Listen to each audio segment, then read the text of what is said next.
Hi అందరికీ నమస్కారం. Welcome to UTV health. నేను మీ యాంకర్ త్రిపుర. ఈరోజు మీ ముందుకి ఒక ప్రముఖ డాక్టర్‌తో వచ్చేసాను. ఆయనే డాక్టర్ వద్ది వంశీకృష్ణ గారు. Consultant neonatologist and paediatrician. Hi sir. So present వచ్చేసరికి మనకి రైనీ సీజన్. చాలామంది పిల్లలు చాలా ఇన్ఫెక్షన్స్‌తో వాళ్ళ ప్రాబ్లమ్స్‌ని ఫేస్ చేస్తుంటారు. అవి ఎలాంటి ఇన్ఫెక్షన్స్, ఎలాంటి కేర్ తీసుకోవాలనేది మనం డాక్టర్‌ని అడిగి తెలుసుకుందాం. Hi doctor. హలో అండి, నమస్తే. సో ప్రెజెంట్ రైనీ సీజన్, ఎక్కువ పిల్లలకి డెంగ్యూ ఫీవర్స్ అలాంటి ప్రాబ్లమ్స్ అయితే ఫేస్ చేస్తూ ఉంటారు. సో దాన్ని ఎలా మనం కనిపెడతాం? అంటే ఇది డెంగ్యూ ఫీవర్ లేకపోతే ఏం ఇన్ఫెక్షన్ అనేసి మనం ఎలా తెలుసుకుంటాం? సో నార్మల్లీ ఈ మాన్సూన్స్లో, రైనీ సీజన్స్లో ఎక్కువ పిల్లలకి ఫీవర్స్ కానీ, కోల్డ్ కఫ్ కానీ వస్తూ ఉంటాయి. సో 2 టైప్స్లో చెప్తాం. ఒకటి cold cough lung related infections ఉంటాయి. లైక్ ఫ్లూ ఇన్ఫెక్షన్స్ కానీ, respiratory syncytial virus RSV infections కానీ, ఇంకా చాలా వైరసెస్ వల్ల ఇన్ఫెక్షన్స్ రావచ్చు. కొందరికి మస్కిటోస్ కుట్టడం వల్ల ఇన్ఫెక్షన్స్ ఎక్కువ రావచ్చు, like dengue fever, malaria, chikungunyas అలా కూడా వస్తూ ఉంటుంది. బట్ ఈ సీజన్లో మోస్ట్ కామన్గా చూసేది ఈ viral infections, flu related infections and dengue fevers వల్ల వచ్చే ఇన్ఫెక్షన్స్. సో డెంగ్యూ ఫీవర్ని పిల్లలు తట్టుకోగలుగుతారు? అంటే మన పిల్లలమే తట్టుకోలేము. బ్లడ్ ప్లేట్లెట్స్ పడిపోవడం కానీ అలా జరుగుతూ ఉంటుంది. సో అలాంటప్పుడు మనం అంటే సీరియస్ అనేది మనం ఎలా తెలుసుకోగలుగుతాం? నార్మల్లీ డెంగ్యూ ఫీవర్ ఎలా వస్తుందంటే హై ఫీవర్స్ వస్తాయండి. 103, 104 అలా హై ఫీవర్స్ వస్తాయి పిల్లల్లో. వచ్చి హెడేక్ కానీ, రెట్రోఆర్బిటల్ పెయిన్ అంటమాట, కళ్ళ దగ్గర అంత పెయిన్ రావడము, బాడీ పెయిన్స్ రావడము, ఒక ర్యాష్, ఒక రెడ్ కలర్గా ర్యాష్లా వస్తుంది ఫేస్ మీద. ఇలా ప్రజెంట్ అవుతారు. కానీ ఇలాగే మిగతా ఫీవర్స్ అన్నింటిలో కూడా ప్రజెంట్ అవ్వచ్చు. కాబట్టి డెంగ్యూలో అంటే వెరీ హై ఫీవర్ ఉంటుంది. ఈ ఫీవర్ వచ్చినప్పుడు ఫస్ట్ ఒక 3 ఫేస్ ఉంటాయి. ఫెబ్రల్ ఫేస్ అంటారు అనమాట. మీరు ఈ ఫీవర్, ఈ నొప్పులు ఇవన్నీ ఉంటాయి. ఆఫ్టర్ అది ఒక 4 to 5 days తర్వాత దీని ఒక క్రిటికల్ ఫేస్ అని వెళ్తారు.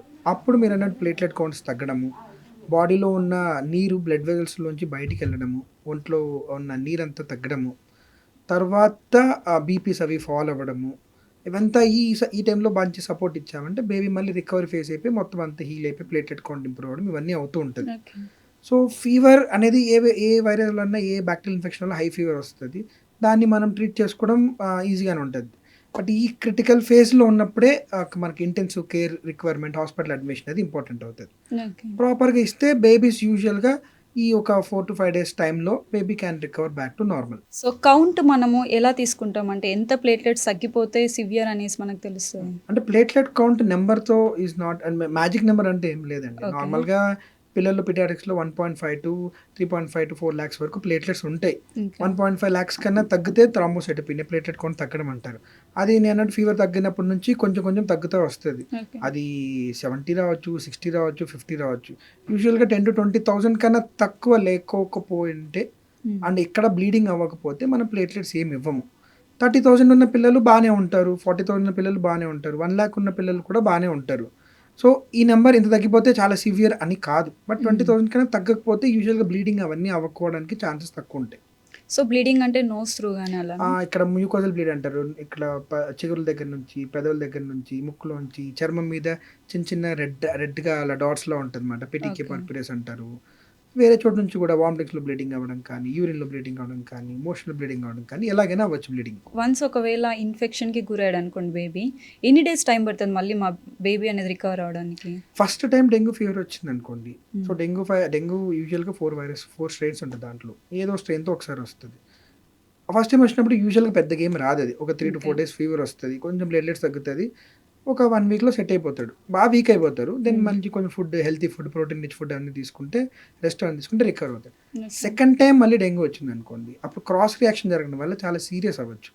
సో ఆ ఫేజ్ అనేది అది 1 week అవ్వచ్చు, 10 days అవ్వచ్చు. ఎంత డిప్ అయ్యాం బేబీ, ఎంత సివియర్గా అయింది దాన్ని బట్టి ఉంటుంది.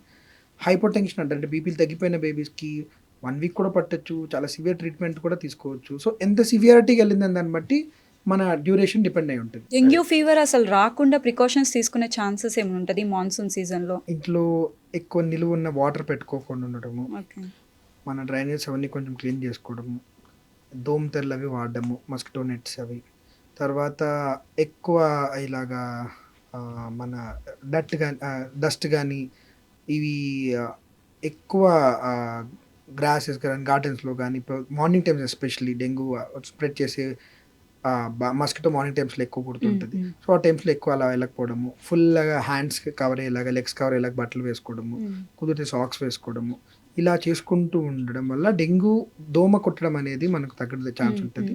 దానివల్ల మనకు డెంగ్యూ ఫీవర్ వచ్చేదానికి కూడా ఛాన్స్ తక్కువ ఉంటుంది. సో ఓడోమాస్ అవన్నీ యూజ్ చేస్తూ ఉంటారు. అవి హెల్ప్ అవుతాయి అంటారా అంటే మనకి మాన్సూన్స్? పిల్లల్లో యూజువల్గా ఓడోమాస్ అవన్నీ ఇట్స్ నాట్ రికమెండెడ్. ఓకే. అంటే వాళ్ళు చేతి రాసినప్పుడు ఒకసారి నోట్లో పెట్టుకున్నప్పుడు అలా కూడా వెళ్ళొచ్చు. ఓకే. అండ్ స్కిన్ మీద రియాక్షన్స్ రావచ్చు. సో ఈ క్రీమ్స్ బ్యారియర్స్గా వాడేవి అన్నీ పిల్లల్లో అంత సేఫ్ కాదు. ఓకే. బట్ అలా అని చెప్పి కంప్లీట్గా వాడకూడదని కూడా కాదు, చాలా జాగ్రత్తగా వాడుకోవాలి ఓకే. కేర్ తీసుకొని. ఈ మాన్సూన్ సీజన్లో మనకి ఎక్కువ ఫ్లూ ఇన్ఫెక్షన్స్ కూడా ఎక్కువ వస్తూ ఉంటాయి. సో దాన్ని ఎలా మనం రికగ్నైజ్ చేయాల్సి వస్తుంది ఇది ఫ్లూ ఇన్ఫెక్షన్ ఫ్లూ ఇన్ఫెక్షన్ యూజువల్గా ఎలా ప్రజెంట్ అవుతుంది అంటే సేమ్ ఫీవర్ వస్తుంది, కాకపోతే Okay. వీళ్ళలో ఎక్కువ శాతం కోల్డ్ కఫ్తో ఉంటుంది. డెంగ్యూలో కొంచెం గొంతుమంట రెడ్ కావచ్చు కానీ జలుబు అనేది ఎక్కువగా ఉంటుంది. ఫ్లూ ఇన్ఫెక్షన్స్లో హై ఫీవర్, కోల్డ్ కఫ్ వచ్చి బాడీ పెయిన్స్తో వస్తుంది. సో ఇలా డిఫరెన్షియేట్ చేసుకోవచ్చు. ఓకే. ఆ వైరస్ ఓన్లీ ఇక్కడ వరకు ఆగకపోవచ్చు, అది లంగ్స్లోకి వెళ్ళడం వల్ల నిమోనియా రావచ్చు. బ్రీతింగ్ ఫాస్ట్ చేసుకోవడం కానీ బేబీ, చాలా మంది పేరెంట్స్ చెప్తుంటారు బాగా సౌండ్స్ వచ్చేస్తున్నాయి, పెద్దవాళ్ళ దగ్గుతున్నారు, కర్కరెంట్ సౌండ్స్ వస్తున్నాయి, డొక్కలు ఎగరేస్తున్నారు. సో ఇవన్నీ ఎక్కువ ఫ్లూ ఇన్ఫెక్షన్స్ వల్ల వచ్చేది ఛాన్సెస్ ఉంటాయి. ఆర్ఎస్వి ఇన్ఫెక్షన్స్ వ్యాక్సిన్ ఏదో వచ్చింది, దాన్ని ఎలా తీసుకోవాలి మనం? సో రెస్పిరేటరీ సిన్సిషియల్ వైరస్ అనేది యూజువల్గా మాన్సూన్ ఆ టైంలో కొంచెం ఎక్కువ రావడానికి ఛాన్స్ ఉంటుంది. ఓకే. ఇది పెద్దవాళ్ళకి ఎవరికన్నా హెల్తీగా ఉన్న బేబీస్కి వచ్చింది అనుకోండి పెద్ద ఎఫెక్ట్ ఏం చేయదు, నార్మల్గా ఫ్లూ లాగే కోల్డ్ కఫ్తో ఆగిపోతుంది. ప్రీమెచ్యూర్ బేబీస్ కానీ ఆర్ ఏదైనా హార్ట్ డిసీజ్ ఉన్న బేబీస్ కానీ ఎవరికైనా హార్ట్ సర్జరీస్ అయిన బేబీస్ కానీ ఈ ఆర్ఎస్వి ఇన్ఫెక్షన్ వస్తుంది అంటే బ్రాంకలైటిస్ అంటారు. అంటే మన లంగ్స్లోకి ఊపిరితిత్తులు వెళ్ళే కొద్దీ పైన ట్రాకియా అంటారు, కింద బ్రాంకే, తర్వాత ఇంకా చిన్న చిన్న బ్రాంక్యూల్స్ అంటారు. ఆ బ్రాంక్యూల్స్ దగ్గరికి వెళ్ళి ఇది బ్లాక్ చేస్తుంది అక్కడ మొత్తం ఈ రియాక్షన్ కాజ్ చేసి, దానివల్ల పిల్లలకి బ్రీతింగ్ డిఫికల్టీ రావడం ఇవన్నీ జరుగుతుంది. సో ఈ ఆర్ఎస్వి ఇన్ఫెక్షన్ని ప్రివెంట్ చేసుకోవడానికి వ్యాక్సిన్ అంటూ లేదు, but there are certain antibodies ఉన్నాయి, మోనోక్లోనల్ యాంటీబాడీస్ లైక్ మనము పాల్విజిమాబ్ అని చెప్పేసి, నిసిరిమాబ్ అని చెప్పేసి, దీస్ ఆర్ మోనోక్లోనల్ యాంటీబాడీస్. ఇవి అందరికీ ఇవ్వని అవసరం లేదు. ఎవరైతే బేబీస్కి రిస్క్ ఫ్యాక్టర్స్ ఉన్నాయో వాళ్ళకి స్పెసిఫిక్గా మన పీడియాట్రిషియన్ నియోనటాలజీ దగ్గరికి వెళ్తే వాళ్ళు సజెస్ట్ చేసి అక్కడ ఇస్తారు. నార్మల్గా ఇన్ జనరల్గా చెప్తూ ఉంటారు అందరు పెద్దవాళ్ళైనా సరే, బాడీలో ఓవర్ హీట్ అయితే కోల్డ్ చేస్తుంది అని చెప్పేసి పిల్లలకి. సో అది నిజమేనా? 99% కోల్డ్ అనేది ఐదర్ ఇన్ఫెక్షన్స్ వల్ల రావాలి, లేదంటే అలర్జీస్ వల్ల రావాలి. ఓకే. ఈ వేడి అవ్వడము, కూల్ అవ్వడం అనేది ఎగ్జాక్ట్గా అది ఎలా వస్తుంది అనేది తెలియదు, జస్ట్ మన వాళ్ళు అంటూ ఉంటారు. బట్ వన్ థింగ్ ఏంటంటే మనం కోల్డ్ ఆబ్జెక్ట్స్కి ఎక్కువ ఎక్స్పోజ్ అయినప్పుడు, లైక్ సపోజ్ మన కోల్డ్ వాటర్ కానీ కూల్ డ్రింక్స్ కానీ ఇవన్నీ ఐస్ క్రీమ్స్ కానీ తింటున్నప్పుడు మనకి ఇక్కడ లోపల ముక్కు కానీ గొంతులో కానీ సీలియా అని చిన్నగా కదిలిస్తూ ఉంటుంది. అక్కడ ఉన్న మ్యూకస్ అని ఉంటుంది అన్నమాట. ఒక సాఫ్ట్ మీరు పట్టుకుంటే ఎప్పుడు వెట్గానే ఉంటుంది మ్యూకస్ అని, అది కదిలిస్తూ ఏదైనా బ్యాక్టీరియా ఉన్నప్పుడు వెనకలకి పంపించేసి గొంతులోకి వెళ్ళి అలా మింగేస్తూ ఉండేలా చేస్తుంది అది. సో ఇలా చల్లది ఏదైనా తగిలుతున్నప్పుడు గాలి కానీ ఆ మూమెంట్, ఆ సీలియా మూమెంట్ అవ్వకపోవడం సరిగ్గా ఉంటుంది. సో ఆ బ్యాక్టీరియా కానీ వైరస్ కానీ ఎక్కడైతే ఉందో అది పక్కన తీసేయలేకపోవడం వల్ల అది ముక్కులో పెనిట్రేట్ అయ్యి మనకి ఇన్ఫెక్షన్స్ రావడానికి ఛాన్స్ ఉంటుంది. సో ఇప్పుడు పిల్లలకి ఇన్ఫెక్షన్ కానీ ఫీవర్ ఏది వచ్చినా ఫస్ట్ ఇచ్చే మెడిసిన్ పారాసెటమాల్. అవునండి. కొంతమంది బేబీస్కి ఆ పారాసెటమాల్ ఇచ్చినా కానీ క్యూర్ అవ్వదు. అలాంటప్పుడు ఆ సిచ్యువేషన్స్ వచ్చినప్పుడు మనం ఏది ఎలా తీసుకోవాలంటే పారాసెటమాల్ని ఎలా తీసుకోవాలనేసి, మనకంటే డిఫరెంట్ టైప్స్ ఉంటాయి, 600, 1000 అని చెప్పేసి. సో వాళ్ళకంటే మనం ఎలాంటి పారాసెటమాల్ని రిఫర్ చేయాలి? మంచి క్వశ్చన్ అండి. సో ఫీవర్ వచ్చినప్పుడు యూజువల్గా ఫీవర్ అంటే పీడియాట్రిక్లో అట్లీస్ట్ 100 degrees Fahrenheit కన్నా ఎక్కువ ఉంటే ఫీవర్ అంటాం. వీళ్ళల్లో ఫస్ట్ అండ్ సేఫెస్ట్ మెడికేషన్ ఏదంటే పారాసెటమాల్. ఈ పారాసెటమాల్ కరెక్ట్గా తీసుకుంటే చాలా బాగా పనిచేస్తుంది. ఓకే. తక్కువ తీసుకోకూడదు, ఎక్కువ తీసుకోకూడదు. తక్కువ తీసుకుంటే ఎఫెక్ట్ రాదు, ఎక్కువ తీసుకుంటే ఫ్రీక్వెంట్గా తీసుకుంటే లివర్ డ్యామేజ్ అవ్వడానికి కూడా ఛాన్సెస్ ఉంటుంది. సో ఇంతకుముందు ఇప్పుడంటే కొంచెం అవేర్నెస్ క్రియేట్ అయింది. మేబీ ఒక 1 decade బ్యాక్ అనుకోండి, ఫీవర్ వస్తుంది వేసేవాళ్ళు, తగ్గట్లేదు మళ్ళీ వేసేవాళ్ళు, 2 hours అలా వేసేసి ఎక్కువ పారాసెటమాల్ వేయడం వల్ల లివర్ దాన్ని మెటబాలైజ్ చేయలేకపోయి లివర్ డ్యామేజ్ అయిన పిల్లలు చాలా మంది ఉన్నారు. చాలా లివర్ టాక్సిటీ అయిపోతుంది పారాసెటమాల్ వల్ల. పారాసెటమాల్ టాక్సిటీ వల్ల లివర్ డ్యామేజ్ అయిపోయి ఇర్రివర్సిబుల్ కూడా అవడానికి ఛాన్స్ ఉంటుంది. అలా చాలా సినారియోస్ అయిపోయాయి. But nowadays good that మన because of social media or because of good amount of awareness create చేయడం వల్ల అంత ఫ్రీక్వెంట్గా వాడట్లేదు. పారాసెటమాల్ అనేది సేఫెస్ట్ మెడికేషన్ కరెక్ట్గా ఇస్తే. మిగతా మెడికేషన్ సైడ్ ఎఫెక్ట్స్ ఉండడం ఛాన్స్ ఉంటుంది. సార్ కరెక్ట్గా ఇస్తే పెద్దగా ప్రాబ్లమ్స్ ఏమి ఉండదు. ఒక్కోసారి పారాసెటమాల్ ఇచ్చాక ఫీవర్ తగ్గకపోవచ్చు. తగ్గనప్పుడు మనకేమి చేయనమాట, కంప్లీట్ నార్మల్ అయిపోకపోయినా కూడా ఏం కాదు. అట్లీస్ట్ మన బాడీ 100-101 తక్కువ వరకు మన బాడీ మెయింటైన్ చేయగలుగుతుంది ఆ ఫీవర్ ఉన్నాక. అందుకని ఎక్కువ అయితేనే ప్రాబ్లం అవుతుంది. సో ఒకవేళ 101, 102 అయినా ఎక్కువ అయితే అప్పుడు మనం ఇంకో మెడికేషన్ ఏదైనా యాడ్ ఆన్ చేసుకోవడానికి ఉంటుంది. ఇంకో ప్రాబ్లం ఏమవుతుందంటే డాక్టర్ ఒక మెడికేషన్ రాస్తున్నారు. సో పారాసిటమాల్ డ్రాప్స్లో 1 ml 100 mg ఉంటుంది. పారాసిటమాల్ సిరప్లో 5 ml 240 mg ఉంటుంది. ఓకే. సో మనం ఎవరో వచ్చారు, సపోజ్ పేషెంట్ మా తల్లి తీసుకొచ్చింది, సో 3 ml ఇచ్చేయండి అమ్మా పారాసిటమాల్ సిరప్ ఇది అని రాసి ఇస్తాము. ఆ 5 ml 250 mg ఉంది, ఇది 3 ml ఇవ్వండి అని చెప్తాం.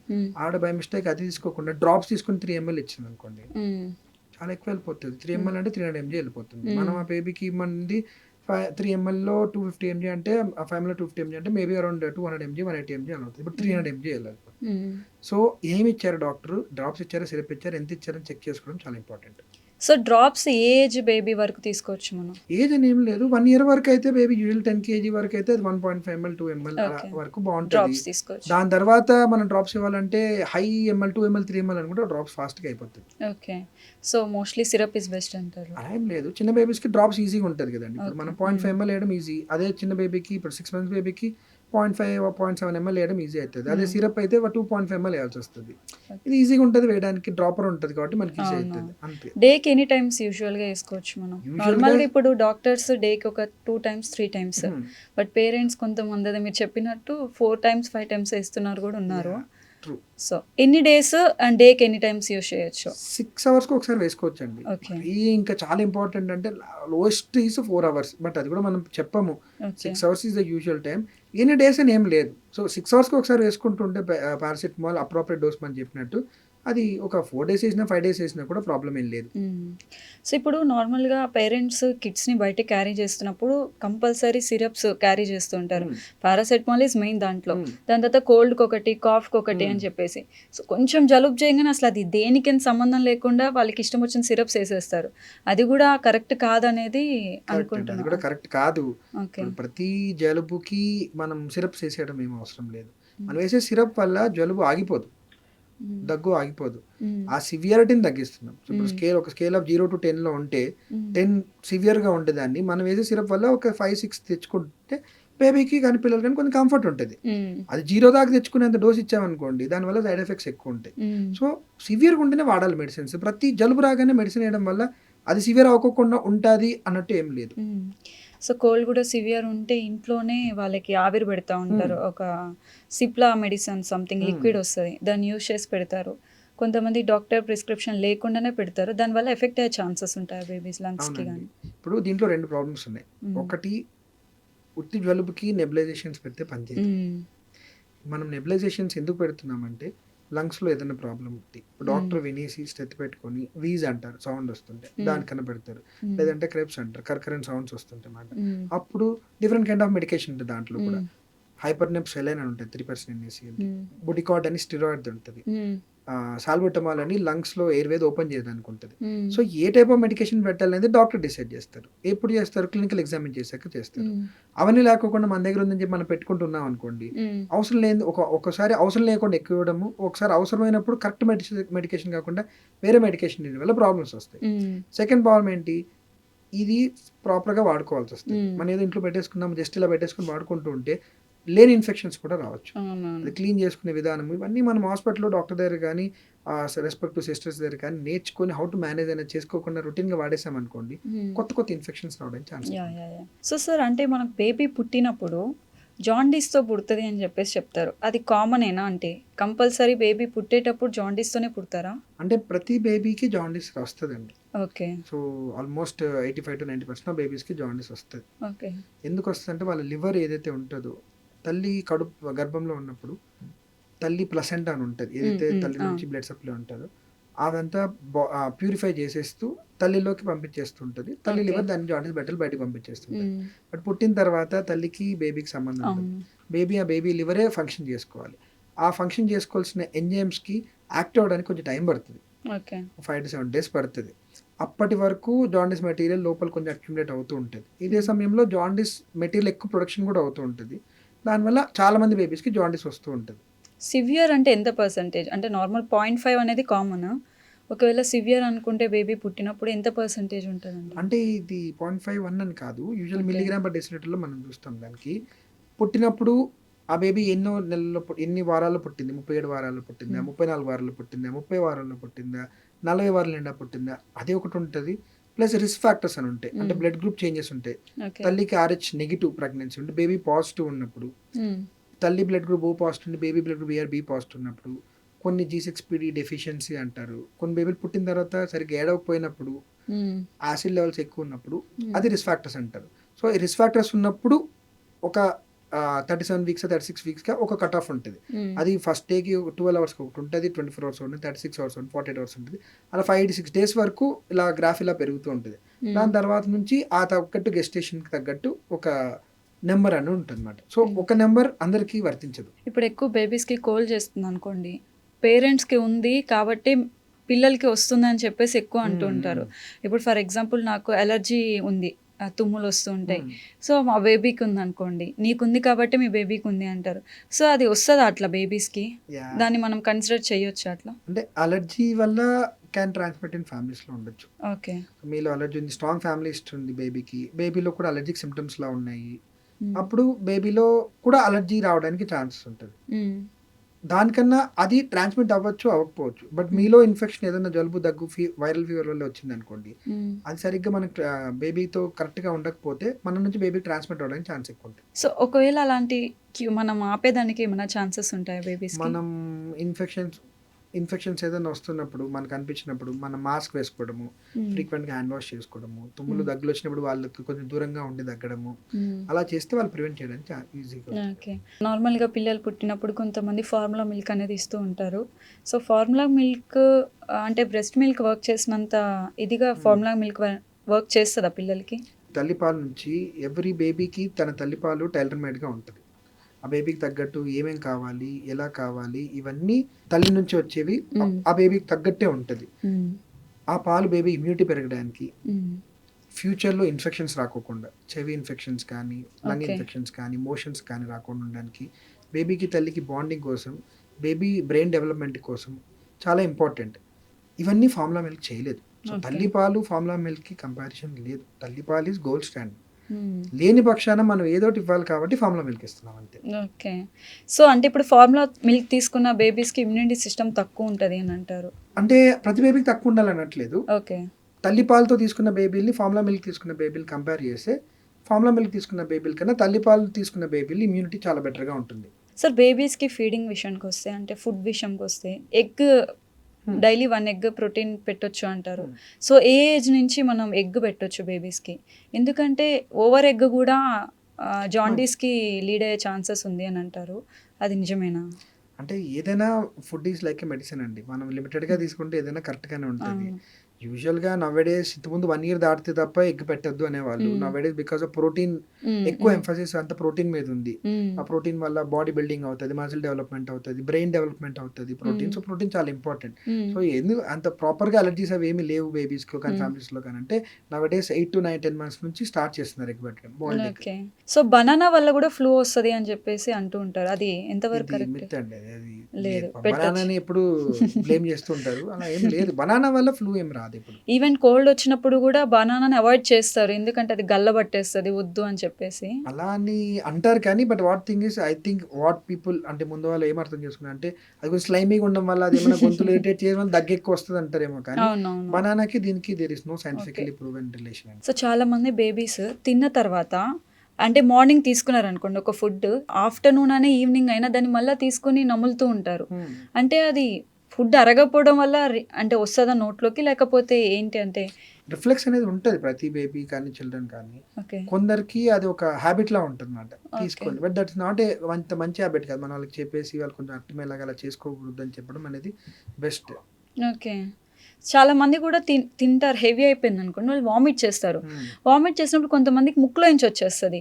ఎందుకనేసి అంటే ఇక్కడ గ్యాప్ తక్కువ ఉండడం వలన అది అర్థం. చిన్నపిల్లలకి బేసిక్గా ముక్కుకి నోటికి ఒక కంట్రోల్ అనేది ఇప్పుడు మామూలుగా ఏదైనా వస్తే నోటి ద్వారానే బయటికి రావాలి, ముక్కు ద్వారా రాకూడదు అనే ఒక కంట్రోల్ ఉంటుంది.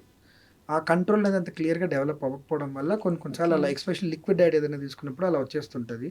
బట్ పర్సిస్టెంట్గా ఎప్పుడు ముక్కులోంచే వస్తుంది, దాంతోపాటు వేరే న్యూరలాజికల్ ప్రాబ్లమ్స్ ఉన్నాయంటే మనం మళ్ళీ ఎవాల్యుయేట్ చేయాల్సి వస్తుంది. రొటీన్గా అప్పుడప్పుడు వస్తుంది అంటే దాన్ని ఏం చేయనవసరం లేదు. బేబీ అంతా బాగానే ఉన్నాడు, రొటీన్గా అంతా బాగానే నడుస్తుంది, ఎప్పుడైనా ఇలా వామిటింగ్ అవుతున్నప్పుడు అలా ఎప్పుడైనా ముక్కులోంచి వచ్చిందంటే నథింగ్ టు ఇట్. అంటే ఈ ప్రాబ్లం మా బేబీలోనే చూసామన్నమాట. వాడు కొంచెం ఫుడ్ హెవీ తిన్నాడు అనుకోండి, అది కక్కేయాలంటే వాడు కక్కేస్తాడు, అది ముక్కులోంచి వస్తుంది. ఈవెన్ రైస్ అన్నా సరే ముక్కులోంచి వచ్చేస్తుంది. ఒక 4 times వచ్చింది ఇప్పటికీ. సో అంత సివియర్ ఏం కాదు కానీ ఒకసారి అయితే ఊపిరి ఆడినట్టు అయిపోయింది అనమాట. చాలా భయపడిపోయాం మేము. సో అది ఇన్ జనరల్ కామన్ అయినా బేబీస్లో లేకపోతే కొందరిలో వస్తుంటుందండి. వస్తూ ఉంటుంది. ఓకే. ఓకే.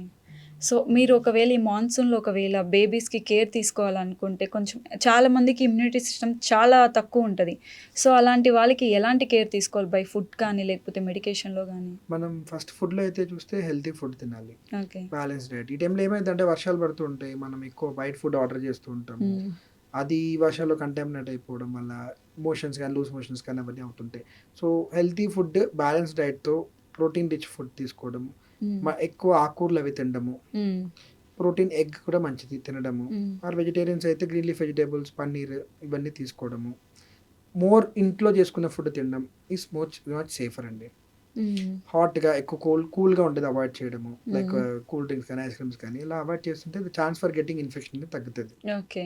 సో ప్రెజెంట్ ఉన్న పేరెంట్స్ వాళ్ళ బిజీ లైఫ్‌లో వాళ్ళు బయటికెళ్ళి తింటూ కిడ్స్‌కి కూడా అదే ఫీడ్ చేస్తున్నారు. లైక్ కేఎఫ్‌సీ గానీ, లేకపోతే ఫ్రెంచ్ ఫ్రైస్ కానీ, ఆ ఫుడ్ డైట్ అనేది కరెక్ట్ కాదు అనేసి నా పాయింట్. సో అది ఎంతవరకు అంటే అట్‌లీస్ట్ మంత్లీ వన్స్ అయినా ఫీడ్ చేస్తే పర్వాలేదా అనేసి? అంటే ఇది very difficult question answer. So ఇప్పుడున్న బిజీ లైఫ్‌లో అందరికీ వండుకోవడానికి టైం ఉండట్లేదు. అదే. వాళ్ళు బయటికెళ్తున్నప్పుడు and now we are having a nuclear families. Hmm. ఇంట్లో parents wife and husband with పిల్లలుంటారు. So hmm. వీళ్ళు బయటికెళ్తున్నప్పుడు ఆటోమేటిక్‌గా వీళ్ళు కూడా తీసుకెళ్తూ ఉంటారు. తినిపిస్తూ ఉంటారు. హ్మ్. బట్ అదంత మంచిది కాదు. ఎంత హ్మ్. అవాయిడ్ చేయగలిగితే అంత మంచిది. 1 టైమా, 2 టైమా అనేదేం we can't say that. Okay. ఒకసారి ఇన్ఫెక్షన్ వచ్చినా ఒకసారి ఇన్ఫెక్షన్ రావచ్చు. అవును. అండ్ ఇవంతా ప్రాసెస్డ్ ఫుడ్ ఎక్కువ ఉంటుంది. అవంతా బ్రెయిన్ డెవలప్‌మెంట్‌కి కానీ వాళ్ళు ఇంకా అంత ఫుల్‌గా డెవలప్ అవ్వకుండి అవును. దానివల్ల మోర్ నెగెటివ్ ఇంపాక్ట్ పడుతుంది బేబీ ఫ్యూచర్ డెవలప్‌మెంట్‌కి. వాళ్ళు దానికి అడిక్ట్ అవుతారు. హ్మ్. అవంతా హై క్యాలరీస్ ఉంటాయి. హ్మ్. దెన్ వాళ్ళ ఒబేసిటీ డెవలప్ అవుతది. హ్మ్. ఫాస్ట్‌గా డయాబెటిస్ అవుతారు హ్మ్. నియర్ బై లైఫ్‌లో.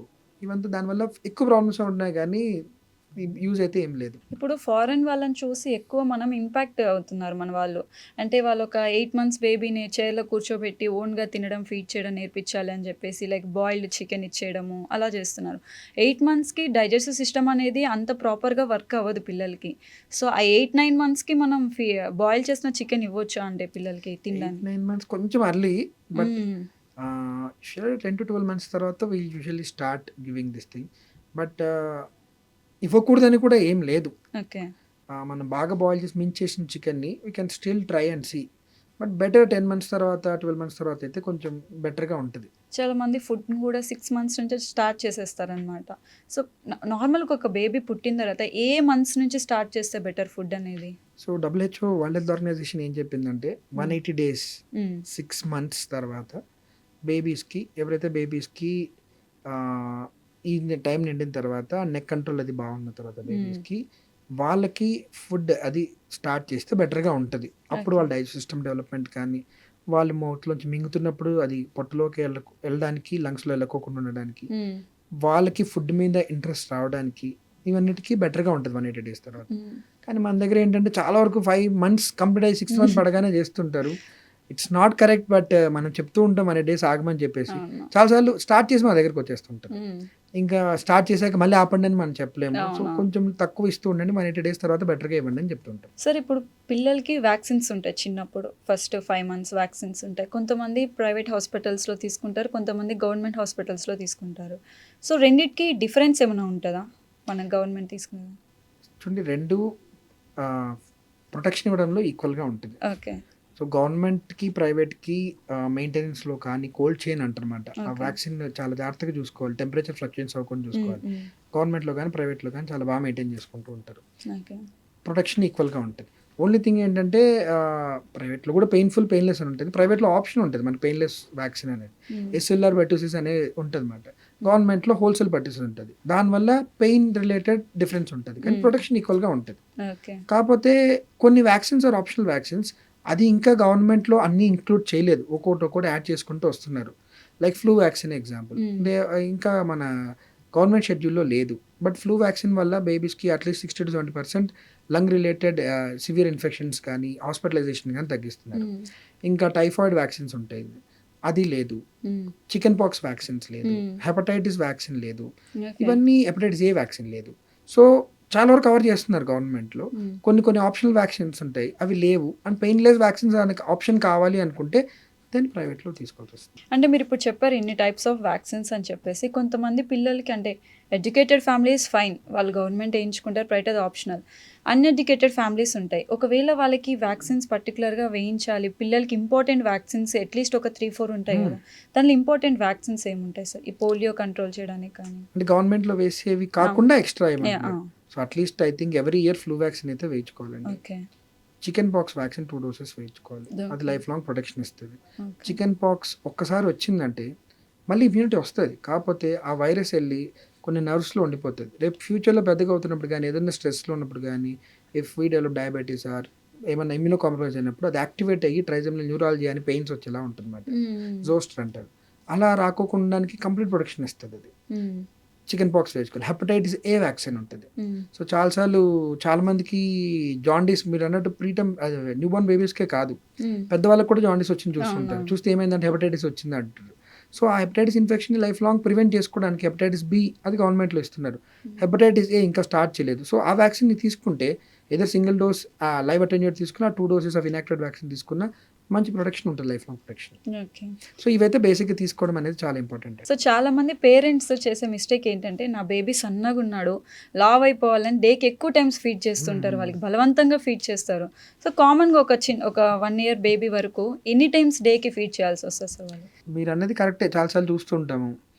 కొందరు పిల్లలు ఎలా గ్రో అవుతారంటే, వాళ్ళకి మాకు గ్రోత్ చార్ట్స్ ఉంటాయి. ప్రతి ఒక్కరూ ఫుల్గా అన్ని హైగా ఏం గ్రోత్ ఉండదు.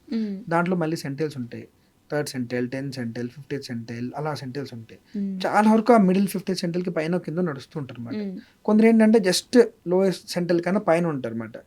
వాళ్ళు కాకపోతే అదే కర్వ్ మీద గ్రో అవుతూ ఉంటారు. అది వాళ్ళ బాడీ నైజం. అది నా కొడుకు ఇంకా పైకి వెళ్ళిపోవాలి, పక్కన బేబీతో కంపేర్ చేసుకొని పైకి వెళ్ళాలంటే ఆయన బాడీ ఆయనకు కానీ ఆవిడ బాడీ కానీ సహకరించట్లేదు. But they are healthy, the brain development కానీ యాక్టివ్ ఉంటున్నారు. కొందరు సన్నగా ఉన్న హైట్ ఉంటారు. సో అది బాడీ తత్వం ఉంటుంది. యాజ్ లాంగ్ యాజ్ వాళ్ళు పెరుగుతున్నారు, ఒక కరువుల మీద మెయింటైన్ అవుతూ ఉన్నారు అంటే we still can be happy. And ఎన్నిసార్లు ఫీడ్ ఇవ్వాలనేది అంటే యూజువల్గా మార్నింగ్ ఒకసారి, మళ్ళీ మధ్యాహ్నం ఒకసారి, మధ్యలో we can have some small snacks, vegetables కానీ ఫ్రూట్స్ కానీ ఇవ్వచ్చు. మళ్ళీ evening again we can have some milk or certain home made snacks, again vegetables foods ఇవ్వచ్చు. మళ్ళీ నైట్. సో దీస్ అయితే minimum 3 times plus 1 or 2 snacks అయితే that will be optimal for any child. And ఇంకోటి వచ్చేసరికి వీళ్ళు చెప్తారనమాట, వసపోస్తే మాటలు ఎక్కువ వస్తాయి అని చెప్పేసి, లేకపోతే మాటలు సరిగ్గా రాకపోతే ఏదో సరస్వతి తైలం అని చెప్పేసి ఇవన్నీ చేస్తూ ఉంటారు.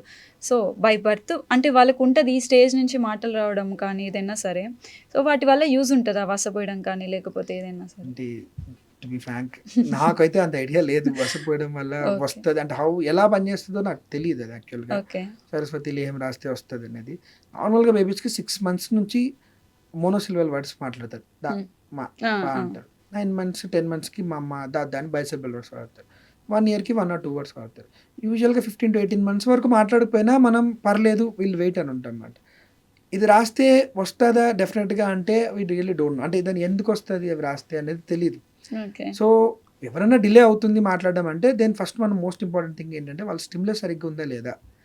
మనం మాట్లాడుతుంటేనే పిల్లలకి మాట్లాడాలనిపిస్తుంది. మనం ఏదో బేబీని పెట్టేసుకొని టీవీలో ఆన్ చేసి వాళ్ళకి చూపిస్తుంటే అది డిలే అవుతుంది. రెండోది హీరింగ్, అది వినపడేది సరిగ్గా ఉందో లేదో చెక్ చేయించుకోవాలి. ఈ 2 బాగానే ఉన్నాయి, స్టిమ్యులస్ మనం కరెక్ట్ ఇస్తాం, హీరింగ్ కూడా బాగానే ఉంది, యూజువల్గా బేబీస్ విల్ రికవర్. అప్పటికి అవ్వకపోతే then we need to evaluate. అదే చాలా మందికి 4-5 years అయినా సరే మాటలు రావు, వాళ్ళు ట్రై చేస్తారు బట్ రావు, ఎందుకనేసి అంటే ఏమైనా ప్రాబ్లం ఉంటుందా వాళ్ళలో? అదే ఫస్ట్ వింటేనే మాట్లాడతారు, ఓకే లేదు అది బాగానే ఉంది. నెక్స్ట్ మాట్లాడుతున్నప్పుడు మిగతా అంతా డెవలప్మెంట్ బాగానే ఉంది, ఓన్లీ మాటలు రావట్లేదు అంటే స్పీచ్ యాక్చువల్లీ స్పీచ్ డిలే ఉంటుంది అన్నమాట. అప్పుడు ఏంటి, ప్రాపర్ స్టిమ్యులస్ అవుతున్నారా లేదా, ఆర్ ఎక్కువ స్క్రీన్స్ అడిక్ట్ అవుతున్నారా. నౌ-a-days స్క్రీన్ మీద ఎక్కువ ఉంటున్నారు, either that can be any kind of social media. దానివల్ల ఏమవుతుందంటే చూస్తున్నారు తప్ప దాన్ని వాళ్ళు కళ్ళతో చూస్తున్నారు, కదిలిపోతూ ఉంటుంది. అది వాళ్ళకి బ్రెయిన్కి అర్థం కాదు, అది వాళ్ళ రిసెప్టివ్ లాంగ్వేజ్ కింద లేదు. Parents are busy, they are working, వాళ్ళ టైంలో వాళ్ళు ఉంటున్నారు, ఏదో వస్తారు ఆడుకుంటారు, కొద్దిసేపు ఉంటారు, పక్కన వెళ్ళిపోతారు. ఎవరో ఇంత ముందులా కూర్చొని నేర్పించేలా లేరు. ఐ థింక్ దీనివల్ల majority of the babies are getting affected. ఇప్పుడు 3 years రాగానే బేబీస్ని స్కూల్కి వేసేస్తున్నారు, అడిగితే వచ్చేసాయి ఇంకా నేర్చేసుకోవాలంటే ప్రీ స్కూల్స్ అని చెప్పేసి కిండర్ జాయ్ అంతా స్టార్ట్ చేస్తున్నారు. సో కరెక్ట్ ఏజ్ అంటే పిల్లలు ఏ ఏజ్కి వాళ్ళకి తెలుస్తుంది అంటే ఇది కరెక్ట్ ఇది రైట్ అని చెప్పేసి, ఏ ఏజ్లో స్కూల్కి వేస్తే బెటర్ అని మీ ఫీల్స్? ద ప్రాబ్లమ్ ఈస్ మనం ఒక ఏజ్ అని ఎందుకు చెప్పలేకపోతున్నాం అంటే డైనమిక్స్ మారిపోయాయి. వర్కింగ్ పేరెంట్స్ ఉన్నారు, ఇద్దరే ఉన్నారు, వాళ్ళు వర్క్ వెళ్ళాలి, పిల్లల్ని చూసుకోవడానికి ఎవరు లేరు. వాళ్ళు ఏం చేస్తున్నారు, ప్లే స్కూల్స్లో వేయాల్సి వస్తుంది. ప్లే స్కూల్స్ ఆర్ టెంపరీగా ఉంటుంది, 2 hours 3 hours అలా ఉంటుంది. డే కేర్ ఉంటుంది, మార్నింగ్ నుంచి అవును. ఈవినింగ్ వరకు ఉంటుంది. అది ఇది కరెక్టా ఇది తప్ప అని చెప్పలేకపోతున్నాం. ఎందుకంటే లేదు మీరు ఇంట్లోనే ఉండాలంటే they need to earn, they need to earn for they livelihood. అది అవ్వలేకపోతుంది. ఒకవేళ పంపిస్తుండే స్కూల్స్లో ఇంత అర్లీగా వేయడం వల్ల బేబీకి ఓవర్ స్టిమ్యులస్ అవుతుంది అనిపిస్తుంది. ఐ థింక్ కొన్ని మంచి ప్లే స్కూల్స్ ఉన్నాయి వేర్ దే ఎక్కువ ఈ స్ట్రెస్ పెట్టుకోకుండా నేర్చుకోవాలి ఎవరైనా అనుకోకుండా దే ప్రమోట్ న్యాచురల్గా ఇంట్లో చూసుకున్నట్టు ఉంటుంది. వాళ్ళకైతే we can start after 2 years. Okay. అది earliest thing I feel. 5 years is the good time where the child can be joined in a school. So ఇప్పుడు బేబీస్ కొంతమంది డిఫరెంట్గా యాక్ట్ చేస్తారు, లైక్ ఆడుకుంటూ ఉంటారు హ్యాపీగా, సడన్గా కొట్టడము లేకపోతే అరవడము ఒకలాంటి బిహేవ్ చేస్తారు. సో అది మెంటల్లీ వాళ్ళు ఏమైనా డిస్టర్బ్ అవడం వల్ల అలా చేస్తారు. ఈవెన్ కామన్ 3 years బేబీస్లోనే చూస్తూ ఉంటాం మనం, ఎక్కువ చేతులు ఆడించడం కొట్టడం అలా చేస్తూ ఉంటారు. ఎందుకనేసి అదండి వీ టెంపర్ టాంట్రమ్స్ అంటారు. వాళ్ళకి ఏదైనా కావాల్సింది కానీ వాళ్ళకి ఏదైనా నచ్చింది కానీ దొరకనప్పుడు వాళ్ళు అలాగా టెంపర్ని కంట్రోల్ చేసుకోలేకపోయినా టాంట్రమ్లా చేస్తుంటారు అనమాట. ఇది యూజువల్గా ఓవర్ ద టైం 4-5 years కల్లా సెటిల్ అయిపోతుంది. ఓకే. బట్ ఆ టాంట్రమ్స్ ఎంత సివియర్గా ఉండేదే పాపం వాళ్ళ పేరెంట్స్కే తెలుస్తుంది.